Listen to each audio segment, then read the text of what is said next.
வணக்கம் மக்களே. இந்தியாவின் பெஞ்ச்மார்க் குறியீடுகளான சென்செக்ஸ் மற்றும் நிஃப்டி ஆகியவை 2 ஆண்டுகளில் மிகக் கடுமையான வாராந்திர சரிவை பதிவு செய்தன. முதலீட்டாளர்களின் உணர்வில் பெரிதும் தாக்கத்தை ஏற்படுத்திய உலகளாவிய சந்தையின் நிலையற்ற தன்மைக்கு மத்தியில் ஒவ்வொன்றும் 5%த்திற்கும் அதிகமாக சரிந்தன. டிசம்பர் 20 அன்று சென்செக்ஸ் 78,000 புள்ளிக்கு அருகில் முடிவடைந்தது. முந்தைய அமர்விலிருந்து 1.5% சரிந்தது. அதே நேரத்தில் நிஃப்டி 1.5% சரிந்து 23,600க்கு கீழே சென்றது. இது ஜூன் 2022க்கு பிறகு அவர்களின் மிகக் கடுமையான வாராந்திர இழப்பை குறித்தது. வர்த்தகம் செய்யப்பட்ட 2875 பங்குகளில் 535 பங்குகள் அதிகரித்தன. 2267 பங்குகள் சரிந்தன. 73 பங்குகள் மாறாமல் இருந்தன.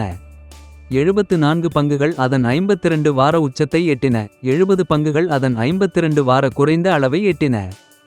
75 பங்குகள் மேல் சுற்றிலும் 86 பங்குகள் கீழ் சுற்றிலும் இருந்தன. Doctor Reddy's lab, JSW steel, ICICI bank, Nestle India, HDFC life ஆகியவை நிஃப்டியில் அதிக லாபமடைந்தன. அதே நேரத்தில் tech Mahindra, axis bank, IndusInd bank, M&M, Trent ஆகியவை இழப்புகளை சந்தித்தன. இப்போது இன்று செய்திகளில் இருக்கும் பங்குகளை பார்ப்போம்.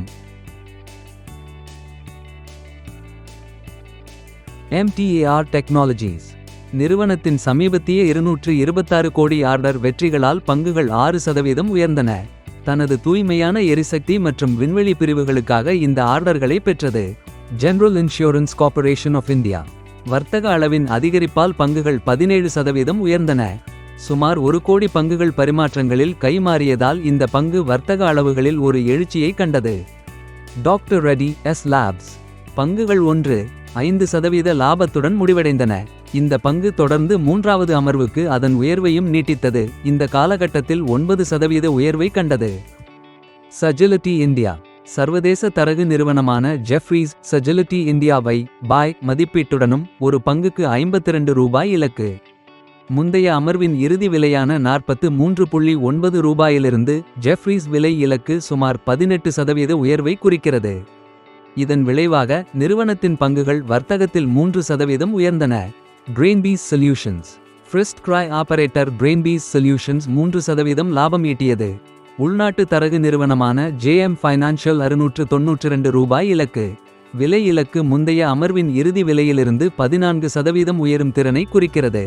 கிராவிட்டார் இந்தியா 1000 கோடி வரை QIP வெளியிட நிறுவனத்தின் இயக்குநர்கள் குழு ஒப்புதல் அளித்ததை அடுத்து பங்குகள் 3%த்திற்கும் அதிகமாக சரிந்தன.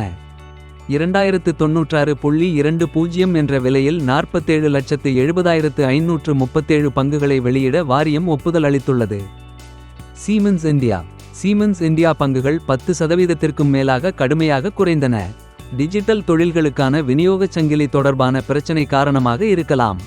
NTBCL டெல்லி நொய்டா DND ஃப்ளைவேயில் இயங்கும் வாகனங்களிலிருந்து சுங்கவரி வசூலிக்க தனியார் நிறுவனமான Noida toll bridge company limited NTBCL நிறுவனத்திற்கு ஒப்பந்தம் வழங்குவது நியாயமற்றது என்று உச்ச நீதிமன்றம் கூறியதை அடுத்து பங்குகள் கடுமையாக 5% சரிந்தன. RBL பேங்க் பங்கு 7%த்திற்கும் அதிகமாக சரிந்தது. இதற்கிடையில் உலகளாவிய தரகு நிறுவனமான மார்கன் ஸ்டான்லி RBL வங்கியின் பங்கு விலை இலக்கை ₹180 ₹160 குறைத்துள்ளதாக தகவல்கள் தெரிவிக்கின்றன. மேசகன் டாக் ஷிப்பில்டர்ஸ் சமீபத்திய எழுச்சிக்கு பிறகு முதலீட்டாளர்கள் லாபத்தை எடுக்க விரைந்ததால் நிறுவனத்தின் பங்குகள் 6%த்திற்கும் அதிகமாக சரிந்தன. கடந்த மாதத்தில் இந்த பங்கு 17%த்திற்கும் அதிகமாக உயர்ந்துள்ளது. இது முதலீட்டாளர்களுக்கு ஓரளவு லாபத்தை எடுத்து செல்ல அதிக வழியை வழங்கியது. இப்போது பங்குச் சந்தையில் முக்கியமான மற்ற செய்திகளை பார்ப்போம்.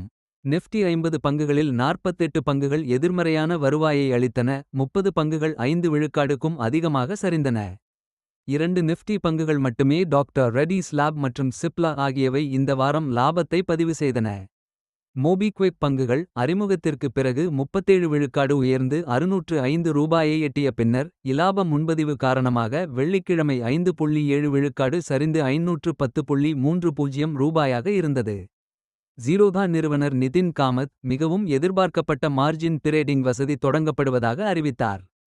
வர்த்தகர்கள் தேவையான முழு நிதியும் இல்லாமல் விநியோகத்திற்காக பங்குகளை வாங்க அனுமதிக்கிறது. வர்த்தகர்கள் வர்த்தக மதிப்பில் 80 விழுக்காடு வரை கடன் பெறலாம். வட்டி விகிதம் ஒரு நாளைக்கு 0.04 விழுக்காடு, ஒரு லட்சத்திற்கு ரூபாய் 40 ஆகும்.